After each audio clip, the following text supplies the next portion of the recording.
पिछले सेगमेंट में हमने डिस्कस किया था अबाउट सिस्टम, राइट, कि एक एक सिस्टम ऑफ फोर्सेस होता क्या है और उसमें हम किस चीज़ में इंटरेस्टेड हैं। बेसिकली रिजल्टेंट जब बोलते हैं एक सिस्टम का तो वो होता क्या है और फाइनल किस लेवल तक हम पहुंचेंगे और कैसे पहुंचेंगे। अब कैसे पहुंचेंगे का जो टॉपिक है that is the content of this segment. मतलब उसका एक मैंने बताया भी था कि एक हम ट्रिक या टूल बेसिकली हम एक्वायर करेंगे जो कि हमको हेल्प करेगा इन रिड्यूसिंग। अगर एक कॉम्प्लेक्स सा सिस्टम है जिसमें बहुत सारे फोर्सेस, मोमेंट्स, कपल मोमेंट्स सब एक्ट हो रहे हैं, तो उसको कैसे सिंप्लीफाई करके सिंपलेस्ट रिजल्टेंट तक लेके आना है, ये उसी का एक मेजर टॉपिक है। और उसके बाद जो आएगा वो सब इसके एप्लीकेशंस होंगे। लेकिन ये जो आज हम इस सेगमेंट में डिस्कस करने वाले हैं वो एक इन ए वे टेक्निक है या फिर टूल आप बोल सकते हैं जिसको यूज़ करके हम सिंप्लीफिकेशन कर पाते हैं। ओके, लेकिन उससे पहले मैं क्या करूँगा कि कुछ जो बहुत सारे ऑब्वियस पॉइंट्स हैं, मतलब 3 ऑब्वियस पॉइंट्स हैं जो कि सिंप्लीफिकेशन में ऐसे भी यूज़ में आते हैं, वो पहले मैं लिस्ट आउट कर दूंगा और उसके बाद हम उस टॉपिक पे जाएंगे या उस टूल को देखने जाएंगे जो कि उतना ऑब्वियस नहीं है, जिसमें काफ़ी सारे थॉट प्रोसेस लगेंगे और उस पर डिस्कशन काफ़ी चाहिए होगा।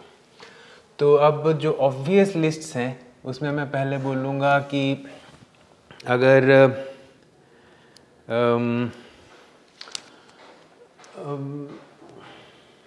फर्स्ट पॉइंट की बात करूं तो अगर कोई एक पॉइंट है से पॉइंट ए और उस पॉइंट पे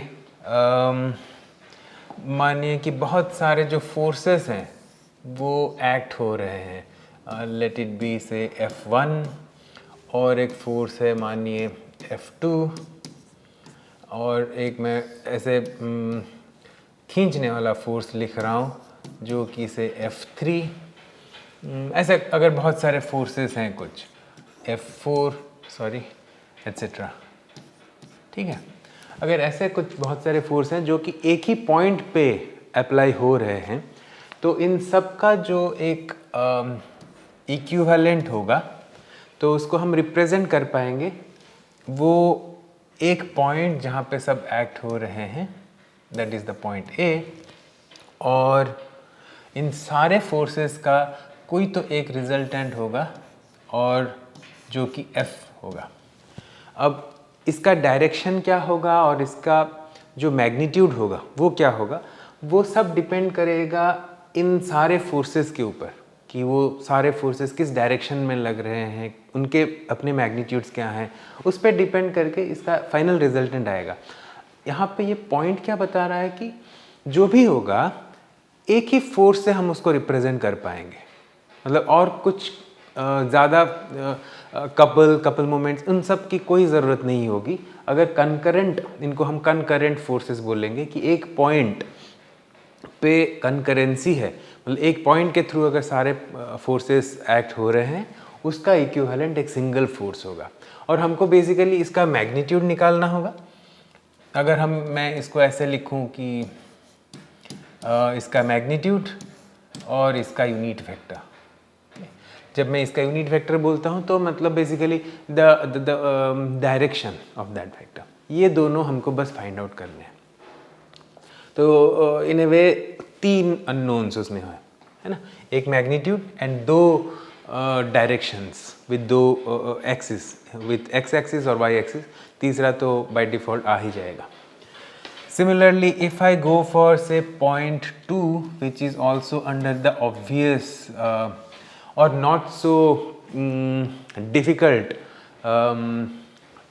simplification, वो है फोर्स का ट्रांसमिसिबिलिटी। क्योंकि हम डायनामिक्स पढ़ रहे हैं या फिर जो हम इक्विवेलेंस ऑफ द सिस्टम देख रहे हैं उसमें क्राइटेरिया है कि ये जो फोर्स है वो कितना एक्सेलरेशन प्रोड्यूस कर रहा है या कितना रिएक्शन प्रोड्यूस करने की कोशिश कर रहा है, यही हमारा इक्विवेलेंस का क्राइटेरिया है। तो उस कंडीशन में all the forces are actually transmissible. तो अगर मैं ऐसा कोई लाइन ऑफ एक्शन लूँ और जिस पे कोई अगर फोर्स एक्ट कर रहा है ऐसा, ओके, F, तो उसको मैं इस लाइन ऑफ एक्शन पे कहीं पे भी रख सकता हूँ. तो that and then according to my convenience I should be able to translate it, move कर सकता हूँ इसको इस लाइन ऑफ एक्शन पे. So this is called the transmissibility of the force. और जो तीसरा ऑब्वियस पॉइंट है, या फिर मैं बोलूँ कि नॉट सो डिफ़िकल्ट पॉइंट, वो है to consider the couple moment. अगर फोर्सेस ऐसे कहीं पे दो फोर्सेस F एंड -F अगर ऐसे कहीं पे लगे हुए हैं, दो इक्वल एंड ऑपोजिट फोर्सेस, या फिर अगर उसको मैं रिप्रेजेंट करूं एक क्या बोलूं, एक कपल मोमेंट से, ऐसे एक कपल मोमेंट से, तो ये जो है ये एक फ्री वेक्टर है. सो this is a free vector.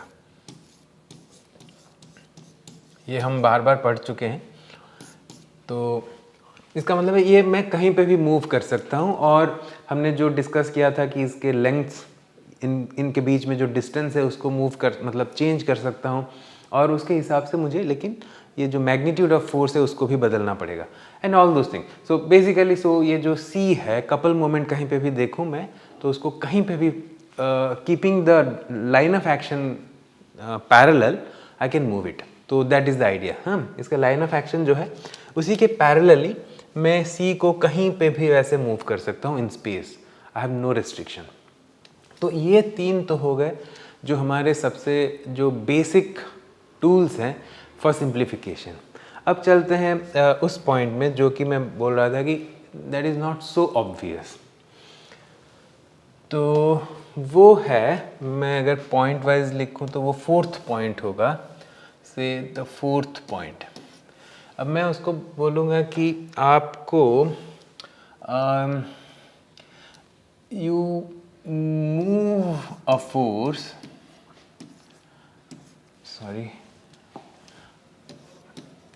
a force to a position, to a parallel position. Okay. Move a force to a parallel position without affecting the system. अगर मैं एक सिस्टम है उसमें कोई फोर्स लगा हुआ, तो मैं उस फोर्स को पैरेलली, अब ये जो वर्ड पैरेलल है, पैरेलल टू व्हाट, मैं यहाँ पे ब्रैकेट पे लिख सकता हूँ, to its line of action. अगर इसका लाइन ऑफ एक्शन मुझे पता है इस फोर्स का, उस लाइन ऑफ एक्शन से पैरेलली मैं मूव करूँगा.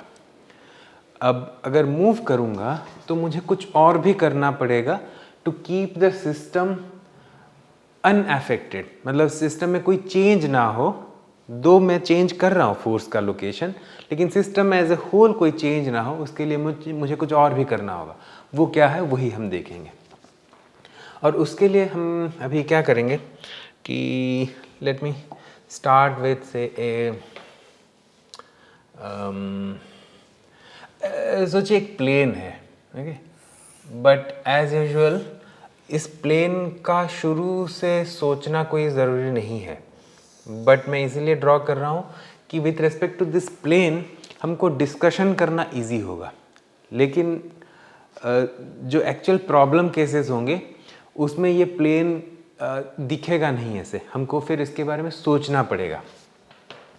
सोचिए यहाँ पे एक कोई फोर्स है जो कि यहाँ पे ऐसा है, या फिर मैं अलग डायरेक्शन पे दे रहा हूँ so that it will B, the drawing will be easier. Okay, anyway, nothing else.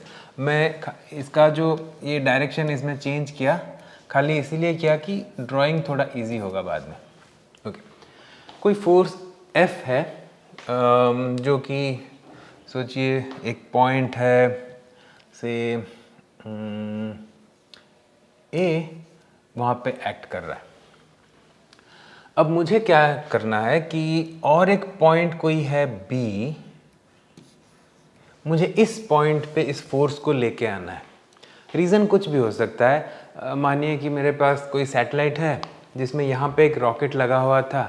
अब मैं रॉकेट के पोजीशन को यहाँ पे शिफ्ट करने वाला हूँ, तो मुझे क्या करना चाहिए? या फिर इस रॉकेट पे पहले फायर करता था, किसी दूसरे रीज़न की वजह से मैं इस रॉकेट को जो यहाँ पे लगा हुआ है उसको फायर करने वाला हूँ।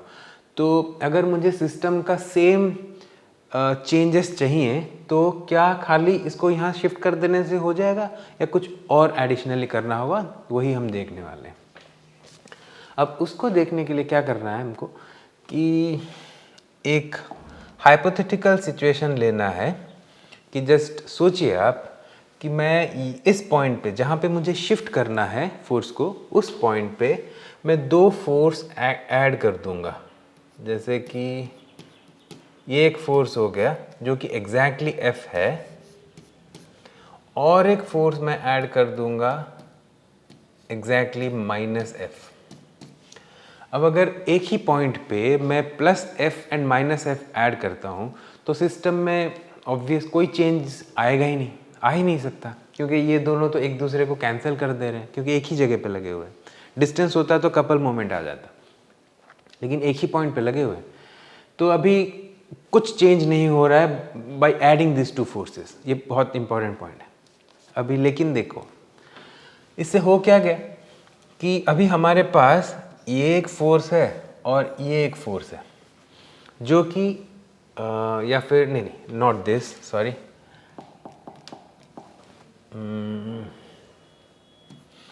ये एक फोर्स है और ये एक फोर्स है। ये दोनों इक्वल एंड ऑपोजिट हैं, ठीक है।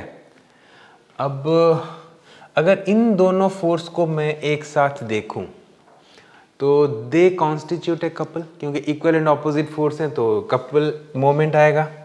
तो उस मोमेंट को मानो आप मैं ड्रॉ कर रहा हूँ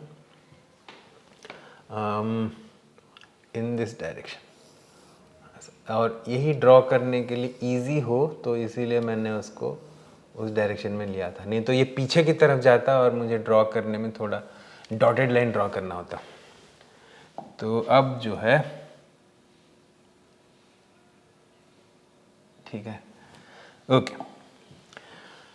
तो ये हमारा हो गया कपल मोमेंट। अब C मैं बोल देता हूँ, और इसका जो वैल्यू है वो क्या होगा कि इन दो लाइन ऑफ एक्शन के बीच में जो डिस्टेंस है, मानो ये D है,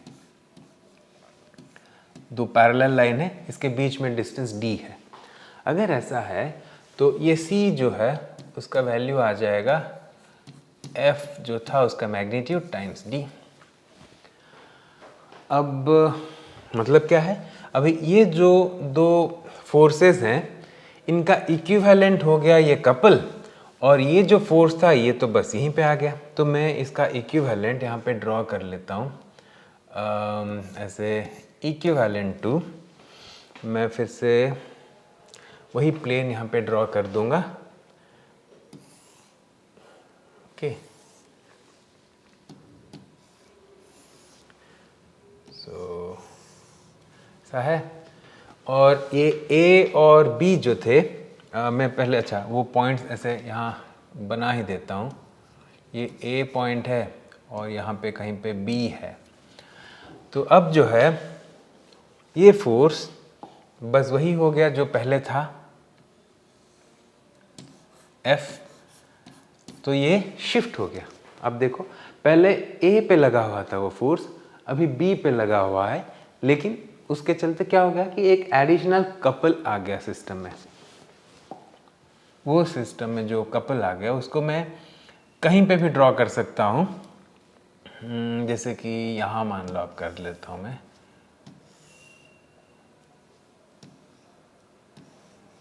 ओके। ये C हो गया।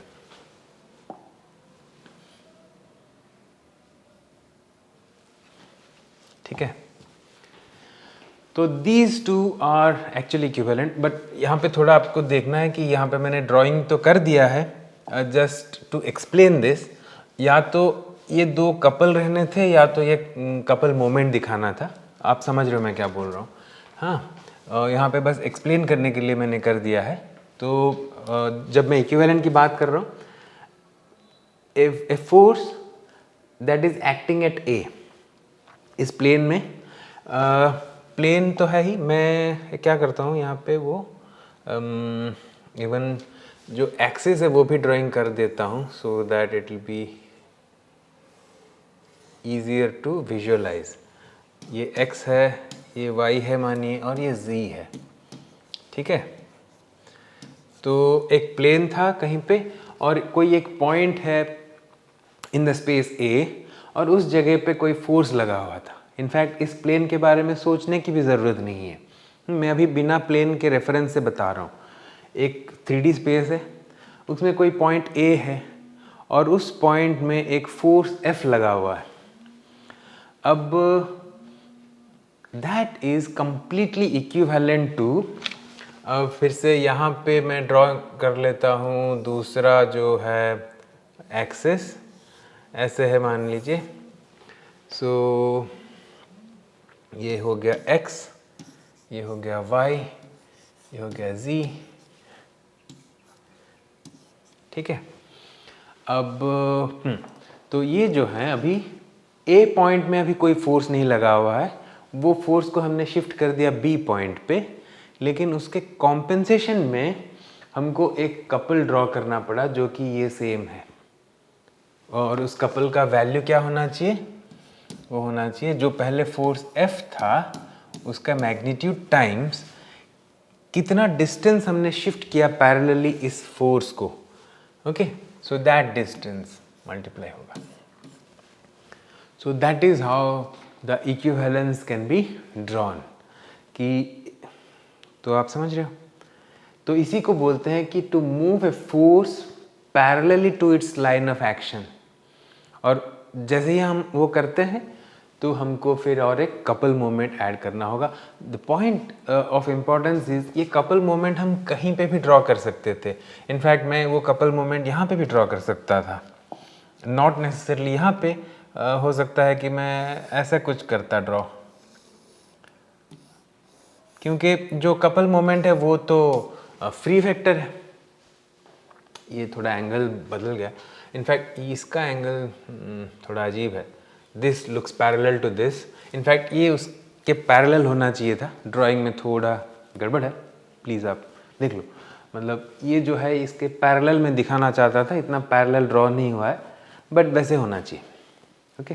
तो मैं यहाँ पे भी ड्रॉ कर सकता था, यहाँ की जगह पे, क्योंकि इससे फ्री वेक्टर।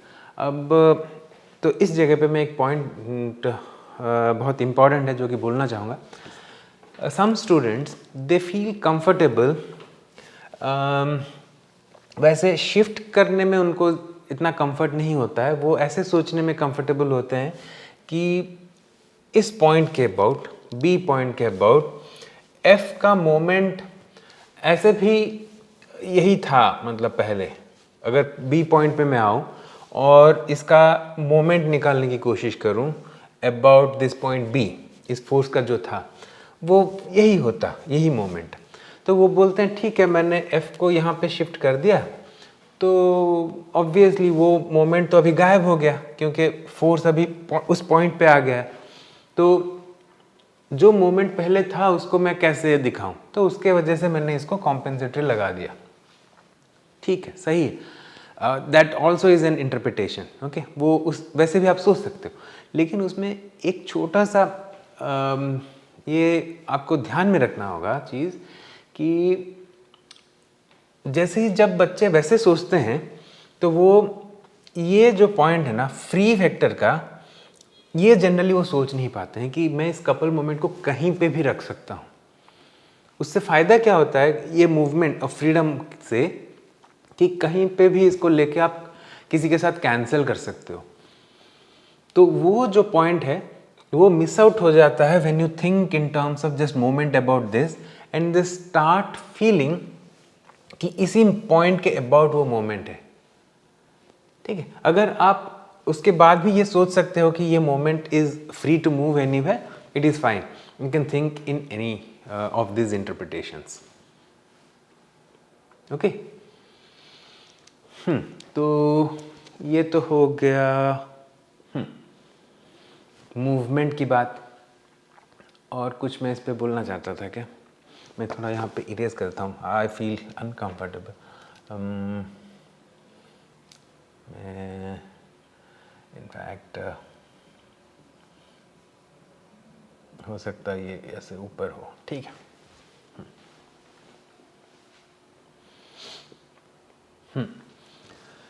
तो that's it about the movement of a force. लेकिन क्या हम इसका रिवर्स कर सकते हैं? जैसे कि अभी इसमें क्या हुआ कि एक फोर्स था, एक फोर्स था जो कि हमने एक फोर्स प्लस मोमेंट में शिफ्ट किया,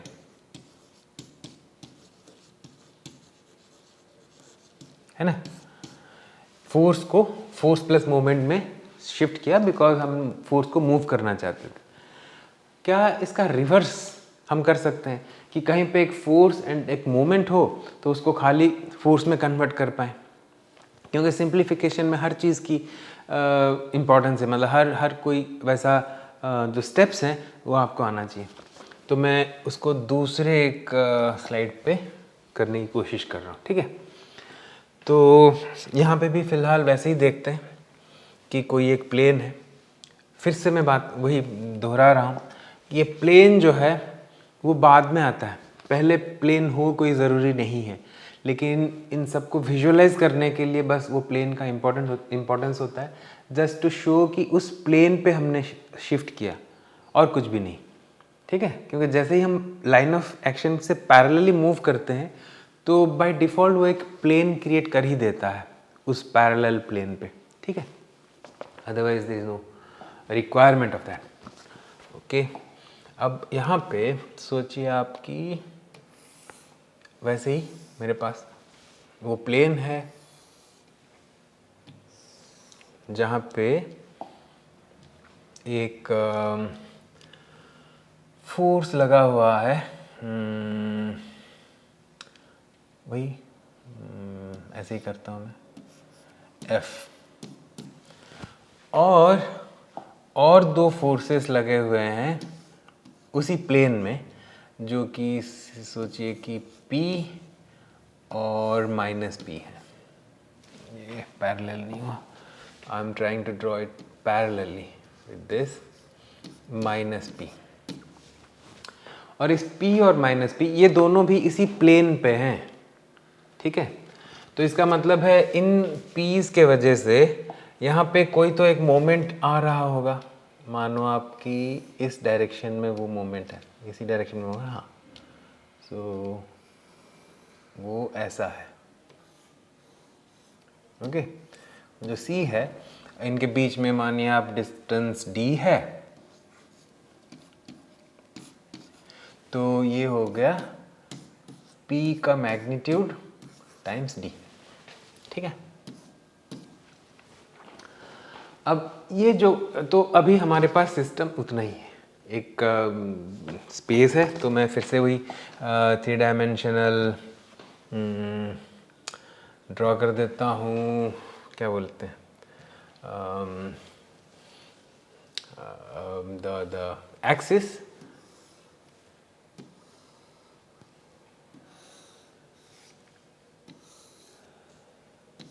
ओके, सो ये एक्स एक्सिस है, ये वाई है और ये जी है, ठीक है। तो उस जगह पे किसी एक पॉइंट जो कि मानिए ए है, उस जगह पे, सॉरी स्मॉल लेटर लिखना चाहता था मैं, पॉइंट ए पे कोई फोर्स है और दो फोर्सेस और ऐसे हैं जो कि ये तीनों फोर्सेस एक ही प्लेन पे हैं। ये अभी इम्पॉर्टेंट है सोचना कि ये तीनों जो फोर्स हैं वो एक ही प्लेन पे हैं। या फिर आप ऐसे बात सोच सकते हो, अब फ्री वेक्टर का फिर से इम्पोर्टेंस है कि कोई एक कपल मोमेंट है जो कि परपेंडिकुलर टू दिस फोर्स है, तब भी आप हमेशा बोल सकते हो कि by the free vector property आप इसी प्लेन में सोच सकते हैं कि ये जो दो फोर्सेस हैं P and minus P, they are acting on that plane. ठीक है, कुछ भी केसेस हो तो सिचुएशन इज दिस। अब इसको हमें चेंज करना है। सो this is a case like a force plus a moment, when I am saying moment means a couple moment. ठीक है, अब इसको कन्वर्ट करना है टू एक खाली सिंगल फोर्स। अब वो कैसे करना है कि लेट्स सी। अब मैं फिर से वही ड्रॉ करता हूँ, अब वही प्लेन है। ओके, तो यहाँ पे मैं पहले एक्सप्लेन कर देता हूँ। मानिए कि मैं इस फोर्स को किसी दूसरी जगह पे बी पे शिफ्ट किया। यहाँ पे करूँगा तो गड़बड़ हो जाएगा। सोचिए यहाँ पे कहीं पे, ओके। अगर करूँगा तो क्या होगा कि मुझे फिर ऐसे ऐड करने होंगे ना, ऐसा एक फोर्स जो कि सेम हो F से, और एक माइनस फोर्स जो कि सेम हो F से, एग्जैक्टली ऑपोजिट एंड इक्वल। तब ये F और ये F मिलके एक कपल बनाएंगे जो कि डाउनवर्ड होगा, exactly opposite in direction to this. तो मैं उसको ड्रॉ करने की कोशिश करता हूँ इन द डाउनवर्ड डायरेक्शन। ठीक है, ये डॉटेड होगा कुछ तो, क्योंकि ये इसके पैरेलल। ठीक है,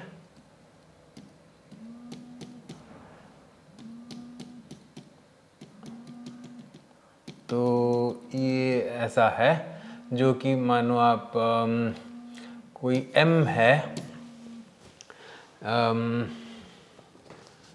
तो M जो है ये ऑपोजिट डायरेक्शन में।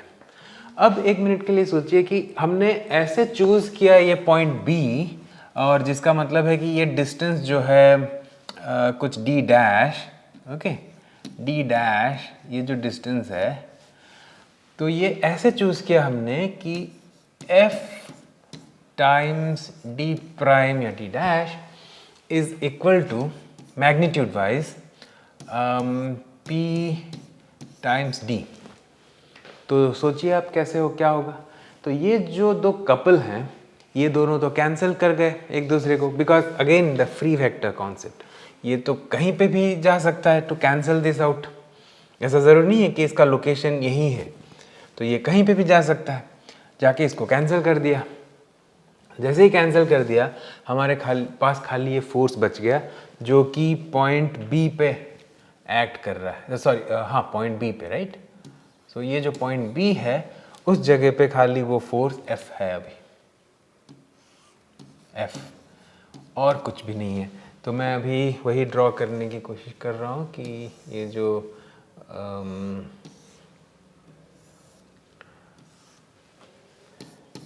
X Y and Z,